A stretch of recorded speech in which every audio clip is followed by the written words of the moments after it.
कभी सोचा है जो सपने देखे थे वो पूरे हो गए तो कैसी फीलिंग आएगी। नमस्ते दोस्तों, मैं हूं नैना।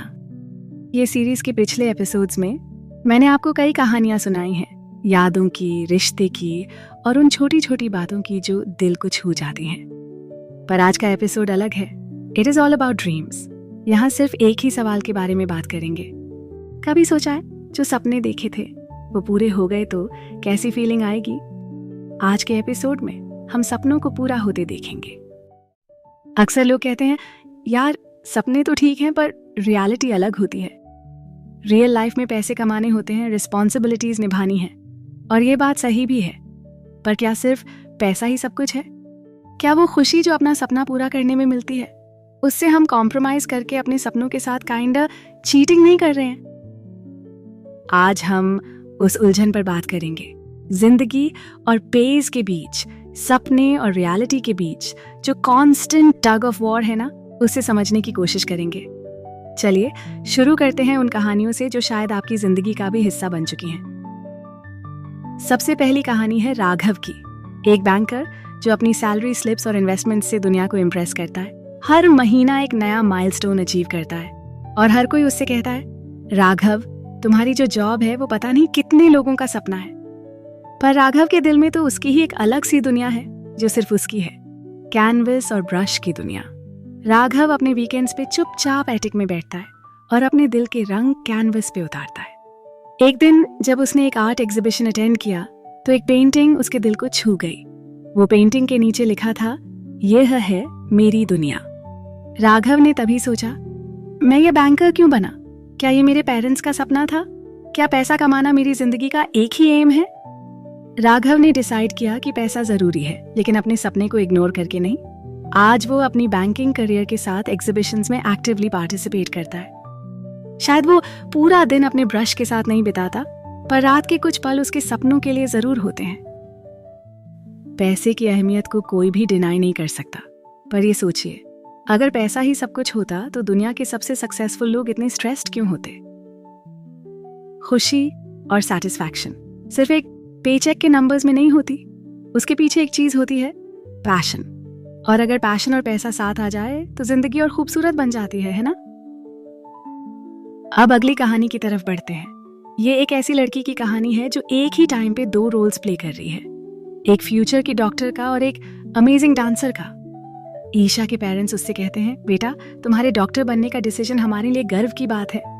और ईशा बस मुस्कुराती है, पर दिल ही दिल में वो एक ही सपना देखती है, स्टेज पे परफॉर्म करने का। मेडिकल स्कूल के टफ शेड्यूल के बाद भी ईशा डांस क्लासेस जाती है। उसका दिल तभी खुश होता है जब वो स्टेज के बीच में आके परफॉर्म करती है। एक दिन एक रिनाउंड डांसर उसकी क्लास विजिट करता है और उसे कहता है, तुम्हारे मूवमेंट्स में एक असली इमोशन है, अमेजिंग। ये सुनकर ईशा सोचने पर मजबूर हो गई, मैं ये सपना क्यों छुपा रही हूँ? क्या सिर्फ एक स्टेबल करियर के लिए मुझे अपने सपने को सैक्रिफाइस करना चाहिए? ईशा ने एक बैलेंस बनाया अपने प्रोफेशनल लाइफ और अपने पैशन के बीच।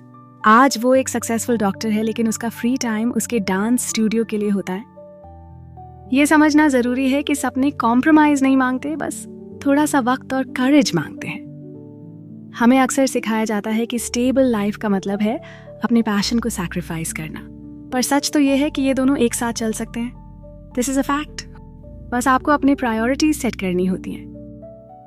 अब चलिए एक और कहानी की तरफ, जिसमें सपने कोड और वर्ड्स के बीच उलझे हुए हैं। अर्जुन एक सॉफ्टवेयर इंजीनियर है। उसका दिन मीटिंग्स और कोडिंग के बीच निकलता है, पर रात को वो एक नई दुनिया में चला जाता है, एक राइटर की दुनिया। अर्जुन अपने लैपटॉप के नीचे एक डायरी रखता है जिसमें वो अपनी कहानियां लिखता है। एक दिन उसने अपनी एक कहानी एक ऑनलाइन फोरम पे पोस्ट की। जब उसे अपनी कहानी पे कमेंट्स मिले, एक कमेंट कुछ ऐसा था, आपकी कहानी ने मुझे जीने की वजह दी। ये कमेंट उसके लिए एक गेम चेंजर था। उसने सोचा, अब मुझे समझ आ रहा है कि सिर्फ कोड ही नहीं बल्कि शब्दों से भी लोगों के जीवन में बदलाव लाया जा सकता है। आज अर्जुन एक सक्सेसफुल सॉफ्टवेयर इंजीनियर तो है ही, पर साथ ही एक रिनाउंड शॉर्ट स्टोरी राइटर भी। सपने अक्सर वो होते हैं जो जिंदगी के मोनोटनी को तोड़ते हैं, जैसे एक टीचर के सपने जो शायद क्लासरूम से बाहर के सफर में छुपके हैं। सान्या एक टीचर है जो अपने स्टूडेंट्स के लिए एक इंस्पिरेशन है, पर उसका असली सपना है दुनिया देखना, नए लोग, नए कल्चर और नए एक्सपीरियंसेस। एक दिन उसने अपनी सेविंग से एक सोलो ट्रिप प्लान किया। उसने सोचा, मैं एक रिस्पेक्टेड टीचर हूं, लेकिन मेरे सपने के लिए ये चॉइस चूज करना जरूरी है। वापस आने के बाद उसने अपने स्टूडेंट्स के साथ नए पर्सपेक्टिव्स शेयर किए। आज सान्या एक डेडिकेटेड टीचर भी है और एक वॉन्डरर भी। तो दोस्तों, क्या आपका सपना सच में आपका है या वो जो किसी और ने दिया? समय निकल रहा है और अगर आपने अपने सपने के लिए एक कदम भी नहीं लिया तो वो सपना आपके दिल के किसी कोने में दबा रह जाएगा। Okay, so you might have noticed, ये हमारे इस कभी सोचा है सीरीज का लास्ट एपिसोड था, लेकिन मैं वापस आऊंगी with more thoughts, ideas and reflections for you. अभी के लिए मैं नैना अलविदा ले रही हूं, लेकिन एक सवाल है मेरे पास आपके लिए। कभी सोचा है पैसा जरूरी है, पर क्या वो आपके सपनों के बिना आपको खुश कर पाएगा?